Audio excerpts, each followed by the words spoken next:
Hello everyone, आज हम करेंगे क्लास 5 की एसएसटी का chapter number 16 they live for ever. वो हमेशा ज़िंदा रहे। अब देखो, कोई भी हमेशा ज़िंदा नहीं रहता है।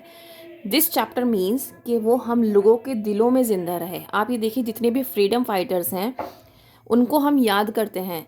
और बेसिकली हम कब याद करते हैं? जब हम 15 अगस्त होता है या फिर 26 जनवरी होती है और स्कूल में कोई एक्टिविटी करनी होती है, तो हम ज़्यादातर क्या करते हैं? फ्रीडम फाइटर्स को याद करते हैं, राइट। तो वो लोग क्या हैं, उनकी जो उन्होंने बलिदान दिया है वो लोग हमारे दिलों में हैं, ठीक है। वो उनको हम दिलों में वो हमारे दिलों में रहते हैं और उनको हम याद करते हैं। There are lots of people around us but we do not consider each one of them as a great personality. अब हमारे चारों तरफ बहुत सारे लोग ऐसे रहते हैं जिनको हम कंसीडर नहीं करते हैं किसी अच्छी पर्सनालिटी के रूप में, ग्रेट पर्सनालिटी के रूप में। They are ordinary people like any of us. वो हम लोगों की तरह ही ऑर्डिनरी पीपल हैं, जैसे कि हम हैं कॉमन पीपल, उसी तरीके से वो लोग भी हैं। So what makes a person great? तो क्या चीज़ इंसान को ग्रेट बनाती है, ठीक है, महान कौन, क्या चीज़ बनाती है इंसान को महान? There are some special qualities in great personalities that make them superior human beings. अब यहाँ पर कुछ ऐसी क्वालिटीज़ हैं उन ग्रेट पर्सनालिटीज़ के अंदर जो उनको सबसे ऊंचा दर्जा देती हैं सब ह्यूमन बींग्स के अंदर। They are selfless people who bring about a great change in the world by their actions. अब वो सेल्फलेस पीपल मतलब वो सेल्फिश नहीं होते, वो सिर्फ और सिर्फ अपने बारे में नहीं सोचते, वो सबके बारे में सोचते हैं। तभी तो इंडिया को आज़ादी दिलाने में इन लोगों का इतना बड़ा हाथ था, ठीक है। They can be philosophers, thinkers, saints, social workers, great leaders और साइंटिस्ट। अब ये कुछ भी हो सकते हैं, फिलोसफर्स भी हो सकते हैं, थिंकर्स भी हो सकते हैं, social workers, great leaders, saints, scientist, कुछ भी हो सकते हैं। इनका ये मकसद नहीं है कि ये पर्टिकुलर किसी एक फील्ड से रिलेशन रखते हों। Their teachings become an inspiration to us. और जो इन लोगों की टीचिंग है वो हमारे लिए एक इंस्पिरेशन है कि हमें किस तरीके से क्या काम करना चाहिए। They change the way we think and act. ये हमारे सोचने का और काम करने के तरीका दोनों को बदल देते हैं अपनी स्पीचेस के through. Such people never die. और इस तरह के लोग कभी भी मरते नहीं हैं।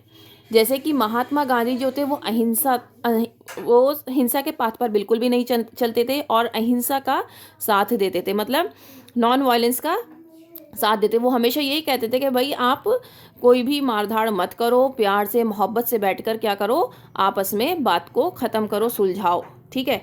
तो जब हम कोई भी इस तरह की बात करते हैं तो हम महात्मा गांधी जी को हमेशा याद रखते हैं कि गांधी जी ऐसी बात बोलते थे। एक वो गांधी जी के 3 बंदर बहुत उससे हम याद रखते हैं, बुरा मत देखो, बुरा मत सुनो और बुरा मत बोलो। एक चीज़ और याद रखते हैं हम कि खादी, जब हम कपड़ा पहनते हैं, खादी की जो शुरुआत की थी वो गांधी जी के शुरू उससे ही हुई थी।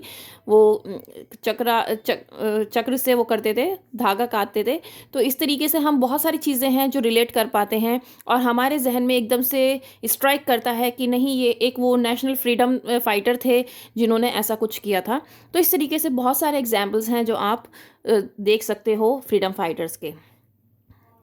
दे continue to be in our memory forever. और ये हमारी जो मेमोरी है, जो हमारी दिमाग में है, वो हमारे अनकॉन्शियस माइंड में रहता है। जैसे कि मैंने आपको बताया कि कोई भी चीज़ एकदम हम रिलेट कर पाते हैं, तो वो यही बात है कि वो हमारे दिमाग में एक अनकॉन्शियस माइंड में रहता है हमेशा।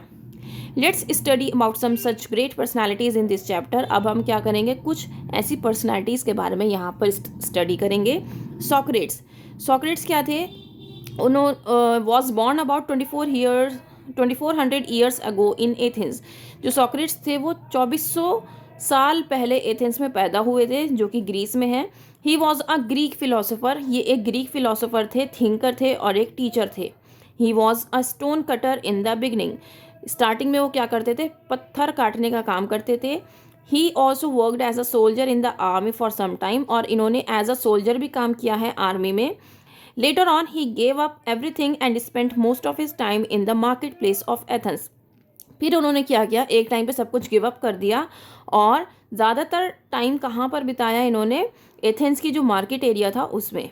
ही sat there and discussed politics, religion and other subjects with the people. अब वहाँ बैठकर वो क्या काम करते थे, लोगों से डिस्कशंस करते थे।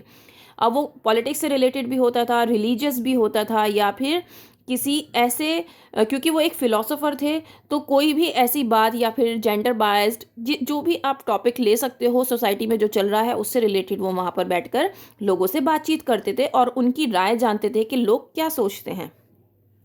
ही wanted to change their outlook, वो अपना जो आउटलुक था, जो दिखावा था, मतलब वो देखने में जैसे थे, वो उसको चेंज करना चाहते थे। His way of teaching was very different from other teachers.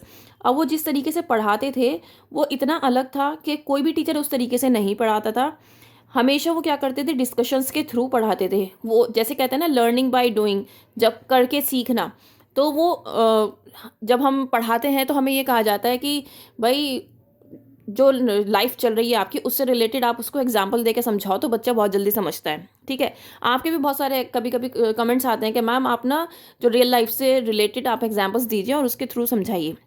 तो मेरा मोटिव भी यही रहता है कि बच्चे को जब समझ में जिस चीज़ से आ रहा है तो बच्चा उसी चीज़ से समझे। अब सोक्रेट्स क्या करते थे, सोक्रेट्स भी क्या करते थे, जो रियल लाइफ चल रही है उनकी उससे रिलेट करके उनको समझाते थे, डिस्कशन करते थे। He would put a question first, पहले वो क्वेश्चन रखते थे।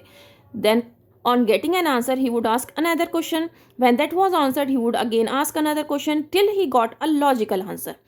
अब क्या करते थे, वो एक के बाद एक क्वेश्चन पूछते रहते थे और उनको जब आंसर मिलता रहता था तब भी वो पूछते रहते थे, और वो तब तक पूछते थे जब तक उनको एक लॉजिकल आंसर नहीं मिल जाता। He encouraged people to be curious and examine the truth before following anything.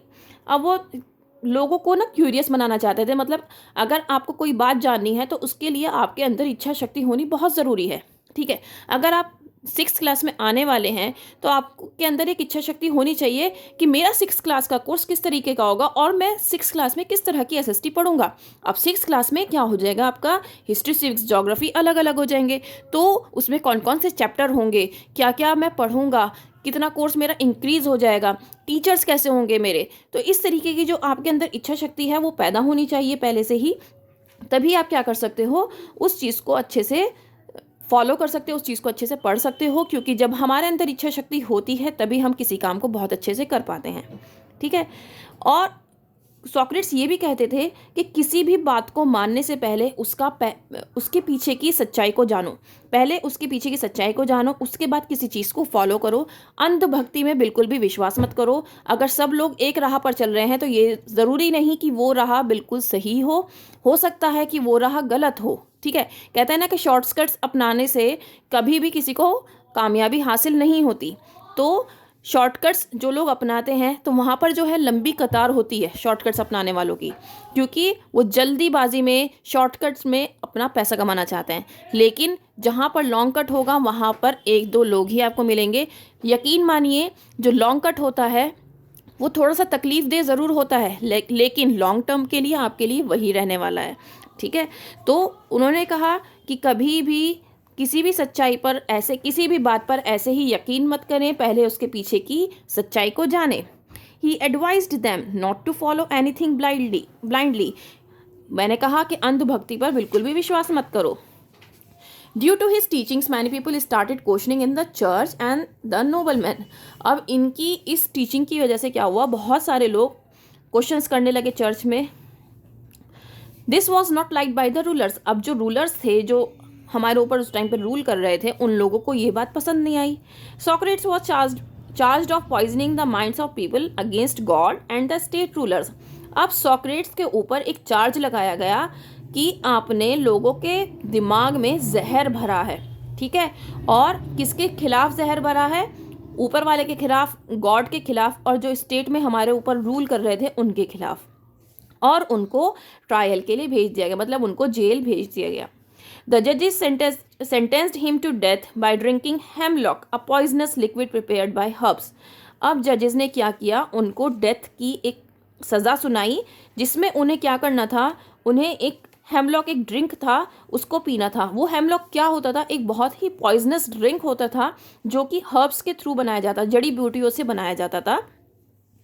Socrates was a bold thinker. Socrates जो थे वो बहुत ही बोल्ड थिंकर थे। बोल्ड मतलब जो बहुत ही आगे की सोचते हैं, और जो सोचते हैं वो लोगों के साथ डिस्कस भी करते हैं, और एक बहुत ही अच्छे फिलोसोफर भी थे।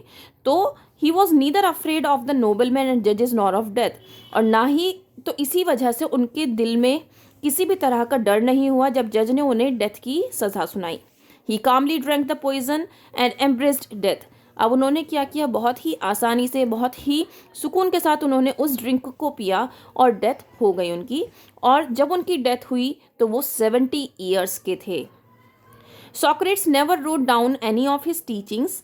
सॉक्रेट्स ने कभी भी अपनी टीचिंग के बारे में कुछ नहीं लिखा, लेकिन जब वो मर गए तो उनके जो अच्छे स्टूडेंट्स थे और जो उनको अच्छे से जानते थे, उनके फॉलोवर्स थे, जैसे कि प्लेटो और ज़िनोफन, उन्होंने क्या लिखा, उनकी टीचिंग्स के बारे में जितना वो जानते थे उतना ज़्यादा वो लिखते गए और उसको फैलाते गए। We get to know about Socrates from these sources only. और आज हम अगर सोक्रेट्स के बारे में कुछ भी जानते हैं तो जो प्लेटो ने और ज़िनोफन ने लिखा है हम उन्हीं की वजह से जानते हैं, क्योंकि सॉक्रेट्स ने अपनी टीचिंग के बारे में या अपने बारे में कभी भी कुछ भी नहीं लिखा।